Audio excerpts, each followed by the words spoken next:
Hey everyone, my name is Brandon, aka Smart Home Sellout, and today we are taking a look at the Apollo BTN-1. This will be an introductory video and also show you how to tear down the device as well.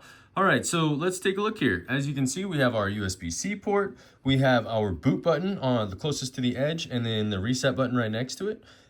This actually will have very similar to this little 10-pin deal here, and these are both for add-ons in the future.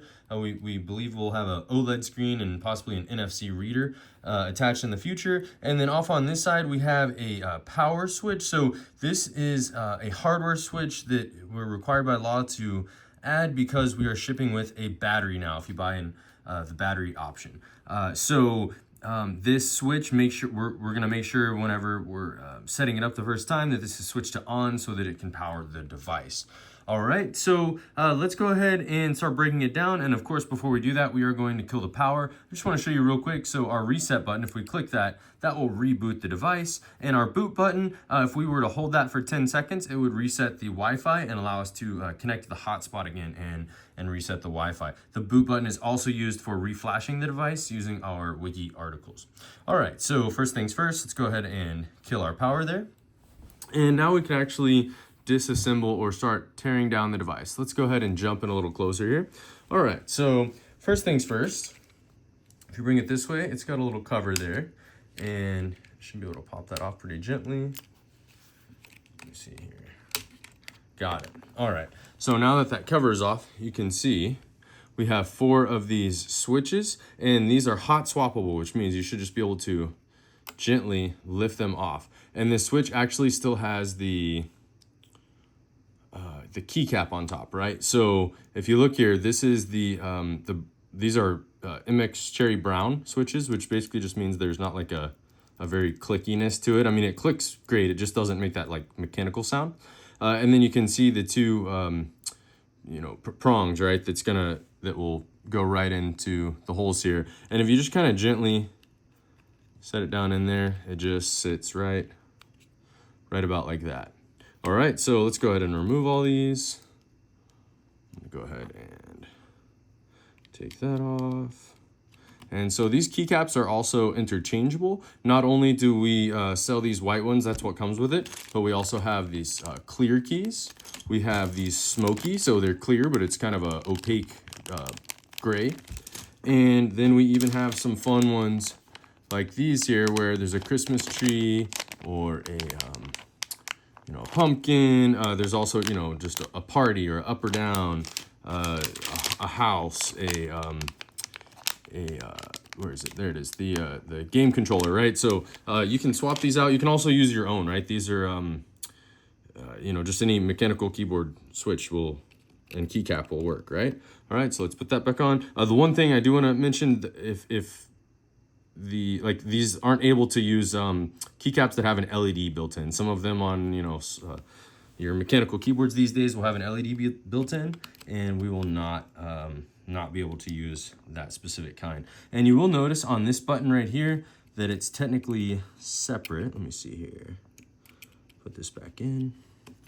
Right, so other way around, I had this upside down. Yeah, so this one is technically flipped just by the PCB design. Nothing changes with how it works, but whenever you go to put these in, just make sure that you line up the holes. All right, so now we'll go ahead and pop these off just to show you the bare device. And then I'm gonna kind of dump it out in my hand here. Let's see, there we go.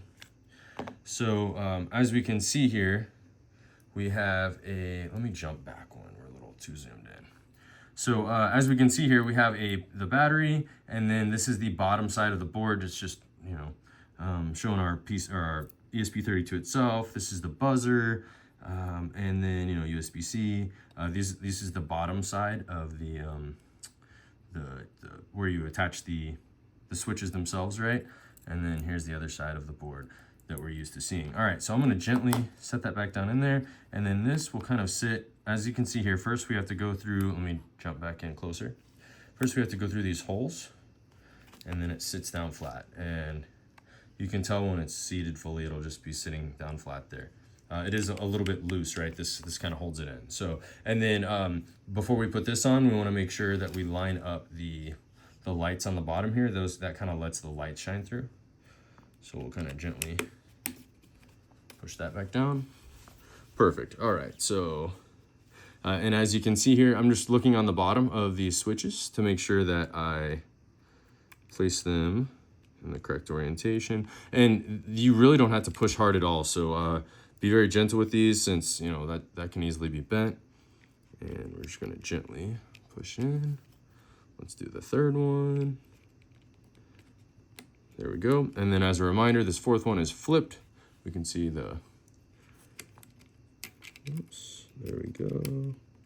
Got it. And then, you know, they'll kind of sit flat. So you can kind of see how they look, and then make sure they, you know, if you give them just a little bit of tap, they'll make sure that it's seated all the way. All right. So at this point, we can go ahead and put our caps back on. And as you can tell, there's just a little plus there, and it kind of pushes into each one of these. And you might need to use a little bit of force. So I'll show you what I mean here. If I just kind of push it on, it's not technically totally pushed down until I kind of push down a little bit, right? So first thing I'm gonna do, give it a little push, and then kind of push down a little more. And you can just kind of tap it a few times, and you can tell whenever they're seated because they'll all kind of be the same height, right? So let's see here, push that down,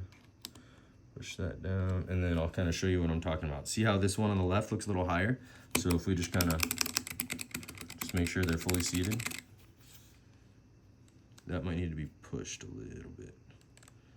There we go. All right, yeah. So as you can tell, you know, since these are new keys, it takes just a little bit more force to get that kind of plus to push all the way down. But basically, that just means that this is not fully sitting on top of the switch itself, and it's not a big deal. It's still going to push down. So anyway, should be pretty easy to fix. If you see them just pushing up a little bit, or that they're not fully seated down, just give it a little tap, or maybe, you know, push a little bit. Perfect. All right. So at this point, we have gone over the USB-C port, our reset button on the right, our boot button on the left, our power button, which we need to remember to turn back on, and our port here and here, which will be for future add-ons. All right, one last thing I wanted to show you is this neat optional little mount here, and it does come with 2 sets of these little feet as well. So as you can see, those feet will kind of hold it in place there. And on each side at the bottom, you can see a little divot here. And let me get a good angle here. If you come in at either side, you can just kind of gently snap it in, and it just kind of holds itself in there, right? All right, so that's not the only orientation. As you can see here, we have a few different options. So this is a magnetic base, so that can easily be mounted on a fridge or workbench or something like that. We also have these screw holes in various different spots. And so what these allow you to do is just kind of mount it in different situations, right? So let's see, I believe it's this one, this mount. I actually have wiki articles on this, but you can mount it up under something. Let me see. No, like, how did I have it under my desk? Let me see here. I had it like that, and then was it like that under the desk? No, like that under the desk. Yeah, so I used these 2 screws and was able to mount it under the desk, and then, you know, it just kind of sits under the desk, like facing like that, which was pretty neat. So multiple different mounting options for this optional little add-on. You can also just put the feet on the bottom of the button one itself, or even screw in, I mean, obviously you'd have to take the device out, but you could just use these 2 holes and screw into, you know, screw onto a desk or something, right? And then you just have it placed there. So pretty neat. At this point, I want to go over how to actually use this device once you're in Home Assistant, including using it with our blueprint. We have a really neat blueprint that Jesse at ESP Home helped us with. So, all right, let's jump into that part of it. Hey everyone, this is Brandon, aka Smart Home Sellout. Thanks for sticking around, and in this part of the video, we are looking at the button one inside of Home Assistant. So all I did to get here was settings, integrations, ESP Home, and then look for your button one. So as you can see, we can turn every light on, we can change them to the color of the rainbow, we can change the brightness of each one, And that's a lot of fun for the buttons themselves, the lights next to the buttons. And then we also have, battery level and battery voltage. So if you buy the battery option, you will see these. Then we have the actual event. So the way that this device works is, I'm going to click these here, is you see these little events pop up, and then if I switch to a double click, it'll switch to that. If I tap again, click. So you might notice that the state always stays to event. It's not like on off like a button press, for example.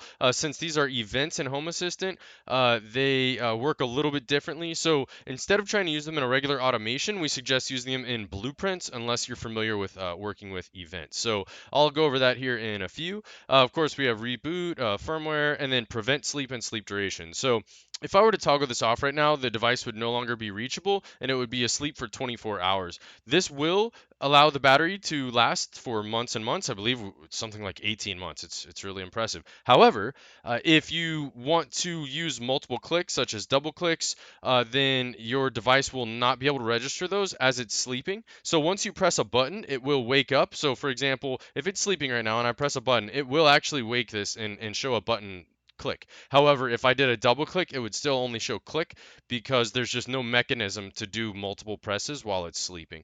So sadly, we can't do that. But if you need to, you can do prevent sleep. We also have in our general, for all battery sensors, we have this awake helper that you can create in Home Assistant, and it basically just creates like a virtual toggle button, and when that's toggled on, the device will not sleep, even if prevent sleep is disabled. So it's a way to override prevent sleep to keep your sensor awake for maintenance or something like that. And then of course we have diagnostic. This is from Unify to say that it's on my network, and then whether it's connected. And that's about it. All right, so now that we've gone over the device and Home Assistant, we're going to skip automation and we're going to jump straight to Blueprint. So let's see here. If we go to wiki.apolloautomation.com, we go to our button one, and then we go to examples and then Blueprint. We first show you how to, actually, all we show you how to do here is actually import the blueprint. So it assumes you've already imported the blueprint. It's super simple. Now we will actually go into using it. Let's see here. So let's go to settings. Let's go to automations, blueprints, and then look for our Apollo Automation button one blueprint. And again, that is gone over in our wiki article there. So once we have the blueprint set up, we're able to just click Apollo button one. Only button one will show up here. So if you had multiple button one, they would show up. Otherwise, just click the one there. And as you can see here, it basically shows us, these four, each button, and then each button can do a single, a double, a triple click, or a hold. And this is an event in Home Assistant, as you can see. Well, we left that page. Okay, so let's see here. So one neat thing that we could do is make our button, when we press the button, make it to where it waters a plant, right? So to do that, we are going to, let's see, I want to, when we run pump here, this assumes you already have a pump one. If not, you can, skip over this. It's just an example. This run pump will run for the amount of seconds that this is set, and it's just set for 1 second here. So what I'm going to do is copy this button entity, and then we're going to trigger on that. So whenever let's see. So first we need the button one itself, right? So button one, oops, sorry. We want event. Wait, hold on. Single click. Okay, apologies. My bad. Okay, so we're already doing the single click, right? So we've already done the trigger. We just need the action. So to do the action, if I search this, it'll allow it to run for so many seconds, but that's an action. What we actually want is a button press. So button press, and then for our target, we will search for the pump. So we want to run pump, and that's what it shows right here, run pump, right? So what we're doing is we're mimicking this press by pressing our button on our button one. Okay, so that's for our button one single click, and then let's jump down to button two single click, and let's make this one change a preset in WLED on our M1 LED matrix. So I'm just copying this just to make it easy for me because I have multiple devices. You should be able to find yours a little bit simpler. Okay, so here we're going to do a select, and we're going just to select the next option. That way it'll just cycle through, and then as you can see, cycle is on, so it will go from the last back to the first instead of just stopping. All right, so to add target, we are going to choose our preset on our M1 test bench. Perfect. All right, so now we can save. We're just going to leave the defaults Apollo Automation button 1 blueprint and rename. All right, so now that actually exists in our automations, and then at the very bottom, we have our blueprint. And I could technically like assign it to the blueprints category and make it a little bit nicer. Now it's inside my blueprints category here. All right, so now that we've done that, let's actually go and see this in action. All right, we'll see you in a sec. Hey everyone. All right, so in this last part of the video, just want to make sure that we can take a look at what we have actually just created. So as you remember, our second button, we set a single button press to change the effect on, not the effect, sorry, the preset on WLED. And the first button we set to run our pump to water our plant. And as you can see, this is working great. You can do it over and over again and it just works. So really great way, you know, you might want to use this to water your plants. You might want to use it to, auto lock a door or set a scene in Home Assistant. You can just do some really fun stuff with it. And we would love to see what you guys made. You can always post in our Discord server and, in our showcase channel and show us what kind of neat stuff you made. All right, everyone. Thanks for watching.